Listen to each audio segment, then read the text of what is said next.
नमस्कार, स्वागत है आप सभी का सीएनबीसी आवाज पर। आप देख रहे हैं आपका पसंदीदा स्टार्टअप शो आवाज एंटरप्रेन्योर। मैं हूं हर्षदा सावंत। आपके लिए हर हफ्ते हम लेकर आते हैं भारतीय इकोसिस्टम से नए आइडियाज, ट्रेंड्स और साथ ही खास मुद्दों पर चर्चा।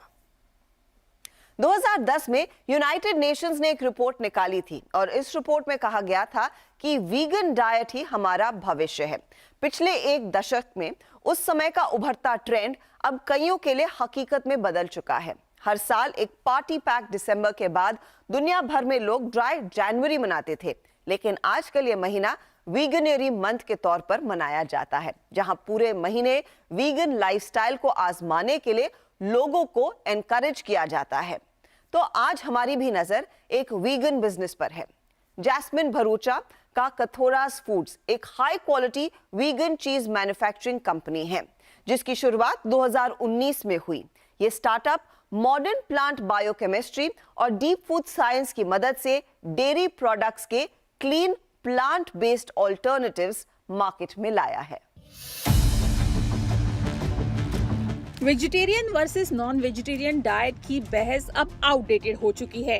पैंडेमिक के तजुर्बे से लोग हेल्दी लाइफस्टाइल को अपनाने लगे हैं और वेजिटेरियंस भी अब वीगन डाइट की ओर अपना रुख बढ़ा रहे हैं। जैस्मिन भरूचा इन्हीं में से एक जागरूक नागरिक, जिन्होंने वेज से वीगन डाइट पर शिफ्ट किया और सेहत में बड़े बदलाव महसूस किए।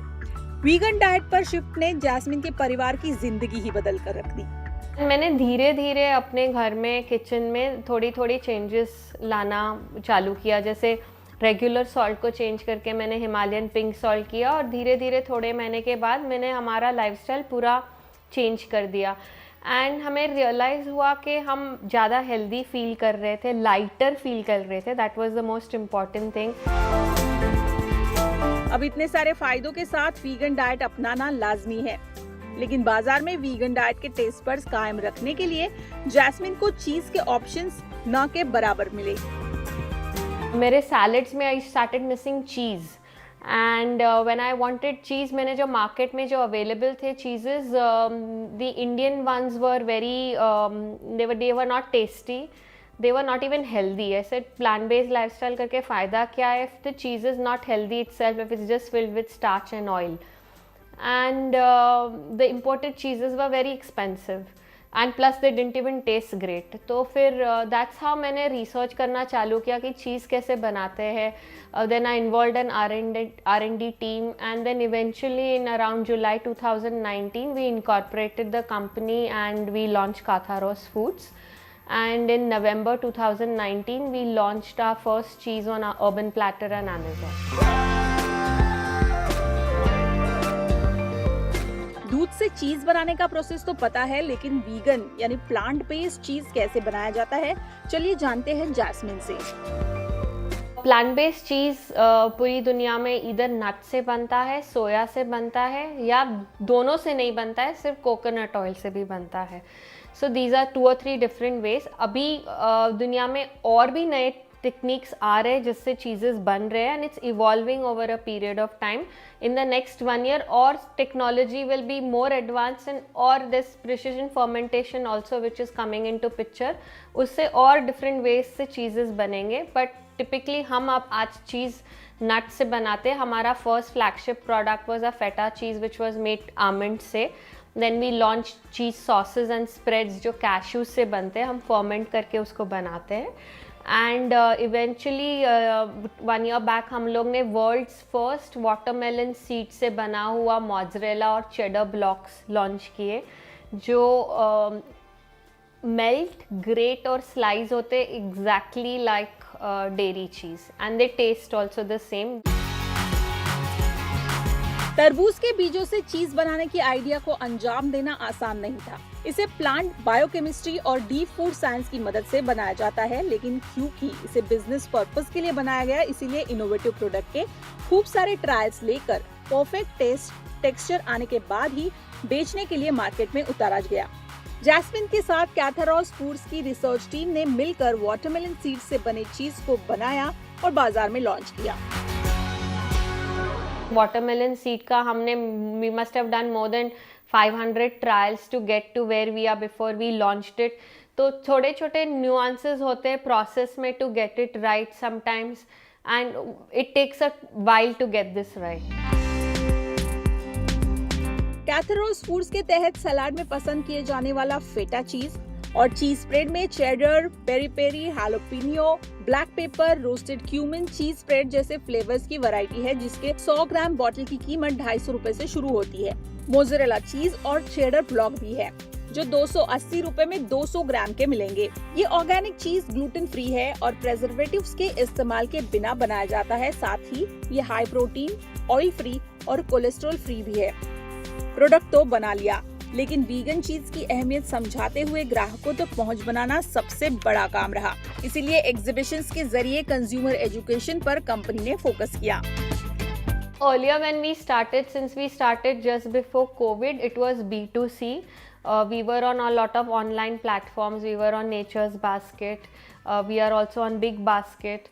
But then as after COVID, when restaurants started opening up, we are now also doing a lot of B2B. So it's a mix of B2B and B2C. We supply to a lot of restaurants and cafes across India. B2C और B2B पर company 60-40 के ratio में फिलहाल cell कर रही है। B2B में vegan special restaurant और कई 5 स्टार होटल की ओर से कैथरोस चीज की अच्छी डिमांड है। B2C सेल फिलहाल बिग बास्केट, ब्लिंकिट जैसे क्विक कॉमर्स रिटेल प्लेटफॉर्म पर मौजूद है।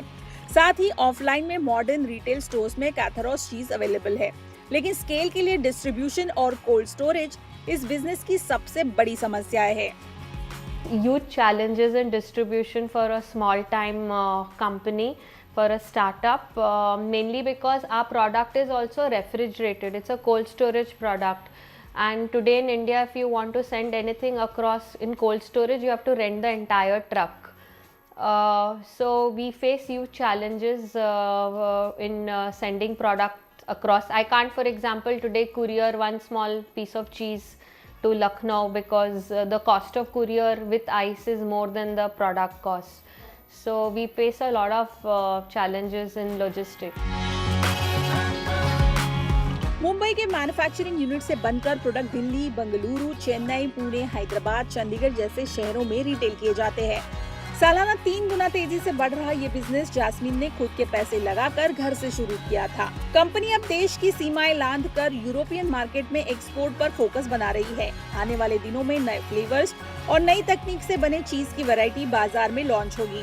6 बिलियन के ग्लोबल वीगन मार्केट में 20 बिलियन वीगन चीज का मार्केट है। सालाना 20% तेजी से बढ़ते इस मार्केट में जैस्मिन जैसे पैशनेट एंटरप्रेन्योर्स को हमारी ढेरों शुभकामनाएं। कल्पिता पारकर, मुंबई। Welcome back. आप देख रहे हैं आवाज एंटरप्रेन्योर। गेम लवर्स में मशहूर रूटर देश का लीडिंग गेम स्ट्रीमिंग और ई स्पोर्ट्स कंटेंट प्लेटफॉर्म है। गूगल प्ले स्टोर पर नंबर 1 रहने का सिलसिला इसका 2020 से शुरू हुआ और अब तक बरकरार है। 60 million downloads, 17 million monthly active users, 15,000 से ज्यादा प्रोफेशनल प्लेयर्स रूटर से जुड़े हैं। इस सेगमेंट में सबसे बड़ा क्रिएटर प्रोग्राम चलाने वाला रूटर ग्लोबल गेमिंग वर्ल्ड का अगला बिलियन गेम स्ट्रीमर बनने की क्षमता रखता है। अब गेम स्ट्रीमिंग स्पेस में अपनी हुकूमत जमाने के लिए कंपनी की क्या है तैयारी, इसी पर बात करने के लिए हमारे साथ हैं रूटर के founder and CEO Piyush Kumar. Piyush, स्वागत है आपका CNBC आवाज पर। क्लियरली एक बहुत ही इंटरेस्टिंग स्पेस में है और आजकल ऑनलाइन गेमिंग की बड़ी चर्चा होने लगी है। मुझे बताइए, रूटर की शुरुआत कैसे हुई? बहुत बहुत धन्यवाद इस अपॉर्चुनिटी के लिए। और रूटर की शुरुआत एक्चुअली 2016 में हुई। जब हमने ये कंपनी चालू की तब ये कंपनी गेमिंग में नहीं थी।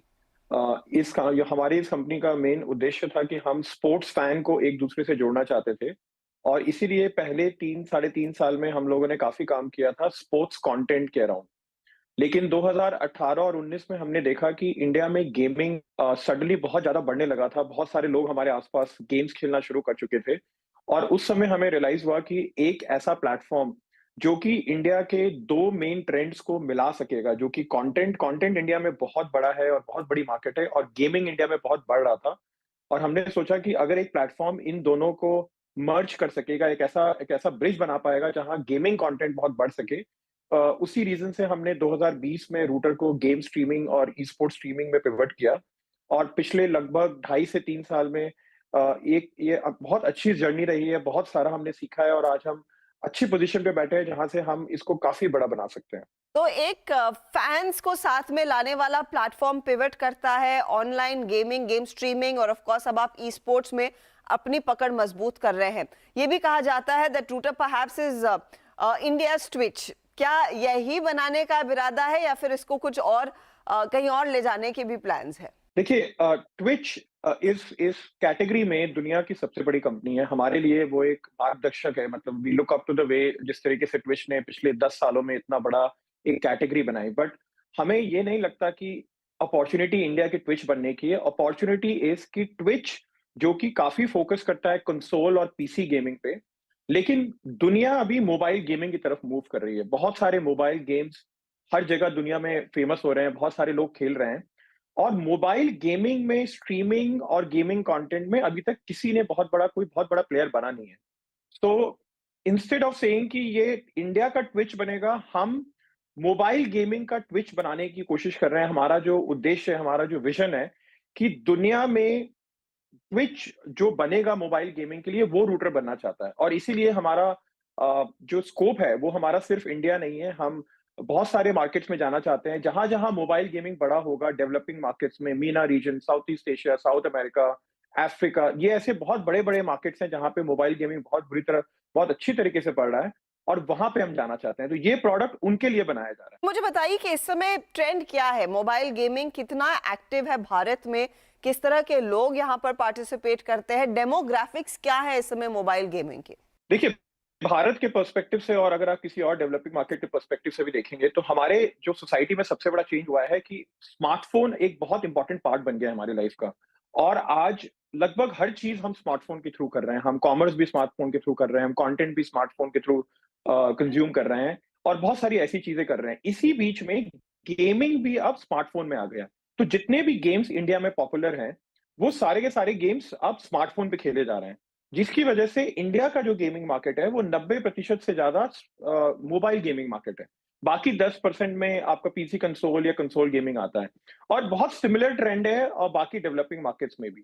सो एक ये बात हुई कि इंडिया काफी हद तक एक मोबाइल गेमिंग मार्केट है। दूसरा है कि एक एज ग्रुप है जो कि 10 साल से लेके 25 साल के बीच में लगभग 75 से 80% जो गेमिंग के जो ऑडियंस है वो इस एज ग्रुप में आते हैं। हमारे प्लेटफॉर्म पे भी लगभग 75 से 80% जो यूजर्स हैं वो 10 से 25 साल की उम्र में आते हैं। लेकिन आज गेमिंग लगभग हर एज ग्रुप में खेला जा रहा है। हमारे पेरेंट्स रात को सोने के पहले लूडो खेलते हैं, लोग वर्ड गेम्स खेल रहे हैं, आप किसी को देखेंगे ट्रेन में लोग गेम्स खेल रहे हैं। बहुत सारे हमारे हेल्प्स, हमारे drivers, everybody is now gaming से जुड़े हुए हैं। तो एक तरीके से गेमिंग हर एज ग्रुप में अच्छी तरीके से आ गया है और उसका रीजन सिंपल है कि गेमिंग आज गेमिंग आपके हाथ में है और आप किसी के साथ कहीं पे भी या आमने सामने बैठ के या किसी भी डिफरेंट डिस्टेंस से आप खेल सकते हैं। तो बहुत इंटरेस्टिंग डेमोग्राफिक है। लेकिन रूटर में अभी हम कह सकते हैं कि लगभग 75% हमारा 10 से 25% के बीच में है। लेकिन जैसे जैसे गेम्स बढ़ेगा, जैसे जैसे पेनिट्रेशन गेम्स की बढ़ेगी, ये ऑडियंस बहुत वाइड होता चला जाएगा। अच्छा, ये लोग जो इस समय ऑनलाइन गेमिंग में दिलचस्पी दिखा रहे हैं या फिर और पार्टिसिपेट कर रहे हैं, क्या ये प्राइमरीली मेट्रोस की कहानी है या फिर छोटे शहरों में भी अच्छा खासा पिकअप देखने को मिला है? नो, आई अंडरस्टैंड लूडो, स्क्रैबल, अन्य गेम्स और लॉकडाउन के समय हम सब ने खेला है, but there is a category of very serious gamers. वो जो सीरियस गेमर्स हैं जो इसे शायद प्रोफेशन के तौर पर देख रहे हैं, वो क्या सिर्फ शहरों तक ही सीमित है या फिर छोटे शहरों से भी कुछ नाम निकल कर आ रहे हैं? नहीं, बहुत इंटरेस्टिंग सवाल आपने पूछा है। इनफैक्ट बहुत सरप्राइजिंग है कि गेमिंग इक्वली डिवाइडेड है अभी टियर 1, टियर 2 और टियर 3 के बीच में। बहुत सारे अच्छे प्लेयर्स जो ई स्पोर्ट्स टीम्स के लिए खेल रहे हैं, दुनिया में अपनी टीम्स का नाम रोशन कर रहे हैं, इंडिया का नाम रोशन कर रहे हैं, वो बहुत छोटे शहरों से आए हैं। वो अलग बात है कि आज के डेट में जब एक कोई बहुत बड़ी ई स्पोर्ट्स टीम जैसे गॉड लाइक या ओरांगुटान, ये टीम्स हमारे साथ जुड़ी हुई हैं, हमारे साथ एक्सक्लूसिवली जुड़ी हुई हैं, इनके टीम्स में बहुत सारे ऐसे प्लेयर्स हैं जो कि छोटे शहरों से आए हैं, लेकिन आज उनकी ट्रेनिंग, आज उनका जो कैंप है वो बॉम्बे में है या बड़ी सिटीज में है। लेकिन आज के डेट में अगर आप देखेंगे बड़े-बड़े स्ट्रीमर्स या बहुत सारे ई स्पोर्ट्स प्लेयर्स वो लगभग हर सिटी से आ रहे हैं और इंडिया के हर कोने से आ रहे हैं। और सबसे अच्छी बात ये है कि अब जब 5G सर्विसेज आ गई हैं, जिसकी वजह से गेमिंग को बहुत बड़ा बढ़ोतरी मिलेगी, क्योंकि लेटेंसी कम हो जाएगी, ई स्पोर्ट्स टूर्नामेंट्स में एक लेवल फील्ड आ जाएगा, बहुत सारी रीजंस की वजह से अब गेमिंग और ज्यादा फैल जाएगा from top cities to different cities. But to be honest, gaming बिल्कुल भी टॉप सिटीज का नहीं है। गेमिंग एक ऐसी चीज है जो कि सोशल मीडिया की तरह काफी हद तक हमारे सोसाइटी में अच्छी तरीके से फैल गया है, और लोग इसको सिर्फ एक हॉबी की तरह नहीं देख रहे हैं, इसको एक बहुत बड़े करियर की तरीके से देख रहे हैं। और people and now people are realising कि इससे वो काफी अच्छा सक्सेसफुल करियर बना सकते हैं। कि तो बेसिकली आपका प्लेटफॉर्म फिर प्राइमरीली इन सब लोगों को एक जगह दे रहा है जहां पर वो एक दूसरे से बात कर सकते हैं, एक दूसरे से एंगेज कर सकते हैं। ये बताइए, जब इतने सारे लोग आपके साथ जुड़ रहे हैं, आपके प्लेटफॉर्म पर जुड़ रहे हैं, आपकी कंपनी पैसे कैसे बनाती है? How do you really make the money? कैसे मोनेटाइज कर रहे हैं इन डेली एक्टिव यूजर्स को, या फिर जो लोगों ने आपके प्लेटफॉर्म को डाउनलोड किया हुआ है? देखिए, मोनेटाइजेशन हमारी कंपनी का सबसे इम्पोर्टेंट ऑब्जेक्टिव है। हमें लगता है कि अगर आप ट्विच देखें आज के डेट में, पहले हम आपको ट्विच के बारे में बताते हैं जिससे हम काफी सीखते हैं। ट्विच ने पिछले 3 साल में अपना रेवेन्यू लगभग 3 गुना किया है। $2.6 बिलियन ट्विच का रेवेन्यू था 2021 में, जो कि वो सिर्फ लगभग 130 से 150 मिलियन मंथली एक्टिव यूजर से बनाते हैं। इसका मतलब है कि जो ट्विच का रेवेन्यू पर मंथली एक्टिव यूजर है, वो टिकटॉक का 5 गुना ज्यादा है। इससे आपको एक अंदाजा मिलेगा कि गेमिंग का जो यूजर है वो बहुत मोनेटाइजेबल यूजर है। इसी तरीके से ये चीज हमने बहुत पहले सीख ली थी कि इस जर्नी मोनेटाइजेशन को आप एक दिन शुरू नहीं कर सकते। इसके लिए आपको साल 2 साल लगातार सीखना पड़ेगा। इसीलिए हमने 2021 से ही मोनेटाइजेशन शुरू किया था। 2022 में हमारा रेवेन्यू 3 गुना बढ़ा, और आज लगभग हम जिसको कहते हैं 5 मिलियन एआरआर पे हम लगभग हैं, जिसमें हम लगभग 3 करोड़ महीने का रेवेन्यू कमाते हैं। और इस साल 2023 में हम इस रेवेन्यू को दोबारा 3 गुना बढ़ाएंगे। और तो इस तरीके से हमारा रेवेन्यू प्रोजेक्शन अभी बहुत पॉजिटिव है। हमारी बहुत सारे ब्रांड्स, बहुत सारे एजेंसीज, बहुत सारे लोगों के साथ आज के डेट में हम काम कर रहे हैं, और आप देखेंगे बहुत बड़े-बड़े ब्रांड ऑलरेडी रूटर पे 2022 में आए थे, और उनसे भी बड़े और काफ़ी सारे डिफरेंट ब्रांड्स अभी 2023 में भी रूटर पे आएँगे।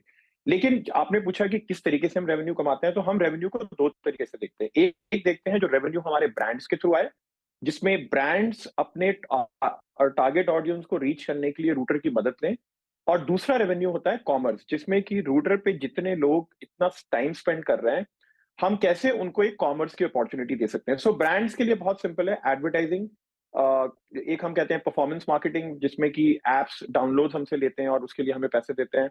इन्फ्लुएंसर मार्केटिंग, जिसमें हमारे सारे क्रिएटर्स और स्ट्रीमर्स ब्रांड के थ्रू पैसा कमाते हैं, और उसमें हमारा भी एक रेवेन्यू शेयर होता है। और बहुत सारे हम content IPs, e sports tournament करते हैं। तो ये हो गया हमारा ब्रांड का रेवेन्यू। सो 4 सोर्सेज हैं जिसके थ्रू हम ब्रांड्स के थ्रू रेवेन्यू करते हैं। और आज की डेट में आप कह सकते हैं कि लगभग आप हर तरीके के बड़े या छोटे ब्रांड रूटर पे देखेंगे 2023 में, काफी सारे 2022 में ऑलरेडी आ चुके हैं। यूजर रेवेन्यू के पर्सपेक्टिव से रूटर पे एक स्टोर है, जिसमें आप रूटर का एक करेंसी है डायमंड, वो डाउनलोड कर सकते हैं, वहां से खरीद सकते हैं, और उसको आप गिफ्ट कर सकते हैं स्ट्रीमर को। तो अगर एक स्ट्रीमर आपको बहुत अच्छा लग रहा है उसका कंटेंट, तो आप उसको गिफ्ट करेंगे, और उस कॉमर्स में हम पैसे कमाते हैं। लेकिन मोस्ट इंपॉर्टेंटली 2023 में आप देखेंगे कि हम बहुत सारी कैटेगरीज का कॉमर्स शुरू कर रहे हैं, विच मीन्स कि जब आप स्ट्रीम्स देखेंगे, आपको वहां पर एक कैटेगरी या एक प्रोडक्ट खरीदने का ऑप्शन मिलेगा वहीं पे। और उस तरीके से रूटर भी पैसे कमाएगा, और जितने लोग रूटर पे कंटेंट बना रहे हैं वो भी उसका एक मार्जिन कमाएंगे। तो काफी सारी अपॉर्चुनिटीज ओपन हो रही हैं, और हम बहुत एक्साइटेड है, बिकॉज हमें लगता है कि गेमर्स और या गेमिंग में रेवेन्यू बहुत बड़ा बन सकता है। इंडिया में ऑलरेडी $2.6 बिलियन है, और आप कोई भी प्रोजेक्शन देख लीजिए, वो कह रहे हैं कि अगले 3 से 4 साल में ये ऑलमोस्ट 7 से 8 बिलियन डॉलर्स का रेवेन्यू मार्केट बन जाएगा। और इसके लिए हमें मेहनत आज से करनी है, ये एक दिन अचानक नहीं होगा। अच्छा, ई स्पोर्ट्स को लेकर अब सरकार ने इसे जो रिकग्निशन दी है, और ऑफिशियल शायद ई स्पोर्ट गेम्स भारत के लिए भी ऑर्गेनाइज करने का प्लान है, ये किस तरह के मौके आपके लिए खोलेगा? कितना बड़ा आपको लग रहा है ये एक अपॉर्चुनिटी रहेगी?